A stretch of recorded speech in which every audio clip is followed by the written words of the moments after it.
आज महाशिवरात्रीनिमित्त गरमागरम आणि अगदी कुरकुरीत होणारे साबुदाणे वडे बनवले. खिचडी खाऊन कंटाळा आला असेल तर या पद्धतीने एकदा साबुदाणा वडाही बनवून बघा. खूप भारी होतो, बनवायला फार अवघड नाही आहे, अतिशय सोपं आहे. आता महाशिवरात्र आहे म्हटल्यावर रात्रीच खिचडीसाठी किंवा कुठल्याही पदार्थांसाठी आपल्याला साबुदाणा भिजवून ठेवावाच लागतो. तर मी पण साबुदाणा भिजवून ठेवला होता.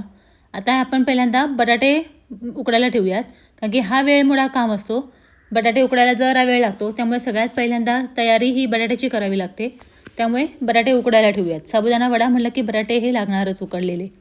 तर आता बटाटे उकडायला ठेवून मग बाकीची तयारी करूयात. बाकीची तयारीमध्ये मिक्सरमधून पहिल्यांदा मिरची आणि जिरं बारीक करून घ्यायचं. जास्त घेतलं तरी चालतं, कारण की काय आहे, मिरचीनी आपल्याला ते खिचडीमध्ये सुद्धा वापरता येते, कोशिंबिरीमध्ये सुद्धा वापरता येते. आज सगळे उपवासाचेच पदार्थ खायचे म्हटल्यावर मिरचीचा आपल्याला ठेचा हा असा लागणारच आहे. त्याच्यामध्ये बिलकुलही पाणी न घालता मी हे बारीक करून घेतलेलं आहे. बटाटे उकडून तयार आहेत, तर त्याची सालं काढून घ्यायची. बटाट्याची सालं काढून झाली ना की मग काय करायचं, जो साबुदाणा भिजवलेला आहे तो एका पातेलीमध्ये काढून घ्यायचा आणि मग आपण सगळं त्याचं सारण तयार करायचं, पीठ तयार करून घ्यायचं. तर आता साबुदाणा जेवढा हवा आहे ना आपल्याला ह्याच्यातला तेवढा काढून घ्यायचा. मी बाकीच्या साबुदाण्याची खीर बनवणार आहे संध्याकाळी. तर आता हा साबुदाणा काढून घेतला. आता हे उकडलेले बटाटे आहेत ना, हे याच्यामध्ये घालून घ्यायचे. ह्याच्यातला अर्धा बटाटा गायब झाला. उकडलेला बटाटा म्हटलं की लहान मुलांना जसा आवडतो तसा सेम आमच्या आरवीला पण आवडतो. तिने अर्धा बटाटा गायब करून खाऊन पण घेतला. पण हरकत नाही, बाकीचा बटाटा ह्याच्यामध्ये घालून घ्यायचा. साबुदाणा जेवढा घेतला आहे ना आपण, त्याचा अर्धा बटाटा हवा. अगदी खूप जास्त बटाटा घालायचा नाही. आणि जेवढा बटाटा घातला आहे त्याचं अर्धं दाण्यांचं कूट. आता दाण्यांचं कूट माझ्याकडे इथे तयार होतं म्हणून मी घालते आहे. आता खरपूस दाणे भाजून छान दाण्यांचं कूट घालून घ्यायचं आणि हा आपण तयार केलेला ठेचा घालायचा. म्हणजे जेवढा साबुदाणा आहे तेवढा त्याच्या अर्धा उकडलेला बटाटा आणि त्याच्या अर्धं दाण्यांचं कूट आणि ह्या ठेचा घालून ह्याच्यावरती मीठ घालून घ्यायचं. आता तुम्हाला इथे कोथिंबीर आवडत असेल तर तुम्ही कोथिंबीर घालू शकता. मी काही इथे कोथिंबीर घालणार नाही आहे. मी चटणी बनवणार आहे, त्याच्यामध्ये कोथिंबीर घालणार आहे. तर आता इथे छान हे मिक्स करून घ्यायचं. आता हे खूप छान मिक्स झालं पाहिजे, एकजीव झालं पाहिजे.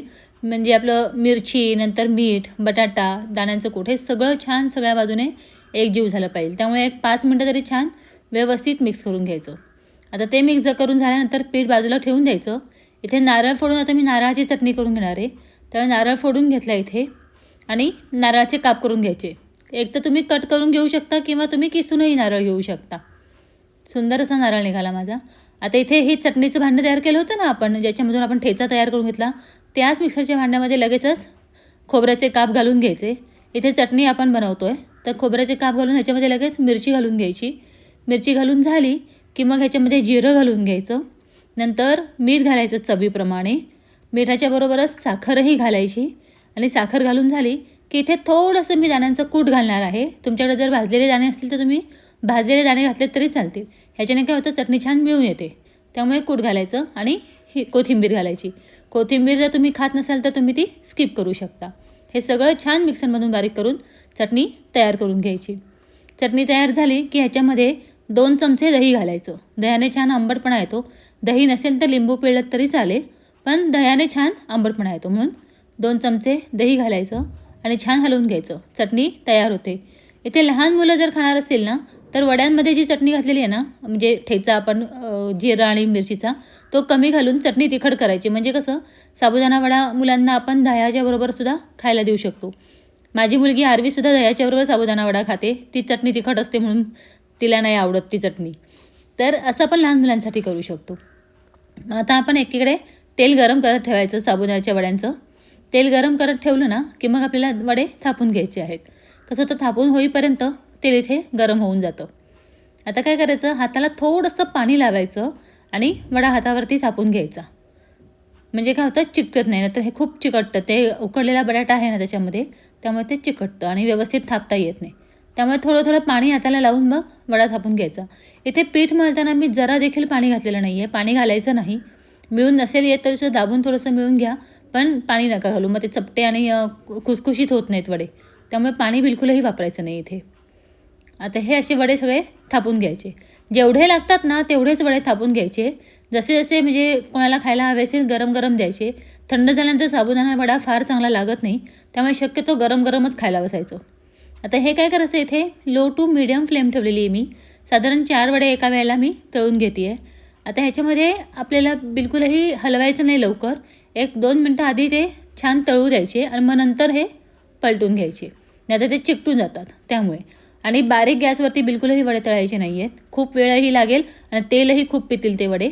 त्यामुळे थोडा गॅस मोठाच ठेवायचा आणि कॉन्स्टंट असं दोन्ही बाजूनी फिरवून वडा तळून घ्यायचा. म्हणजे काय होतं, दोन्ही बाजूनी छान क्रिस्पी असे वडे तळले जातात.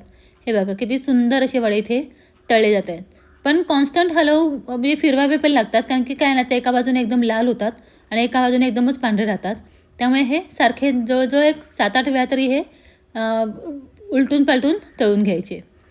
हे बघा किती छान असा सुंदर असा रंग आलेला आहे. तुम्हाला ही रेसिपी कशी वाटली मला कमेंट बॉक्समध्ये नक्की सांगा. आणि तुम्हाला माझ्या रेसिपीज आवडत असतील तर चॅनलला लाईक, शेअर आणि सबस्क्राईब करायला विसरू नका. मी अशा छान आणि साध्या सोप्या रेसिपीज माझ्या चॅनलवरती अपलोड करत असते. साबुदाणा वडा आणि चटणी तयार झाली. तुम्हाला रेसिपी कशी वाटली मला एक कमेंट नक्की करा. कमेंट तुमची आली ना की मला खूप छान वाटतं. भेटू पुढच्या अशाच एखाद्या छानशा रेसिपीमध्ये. तोपर्यंत बाय, टेक केअर.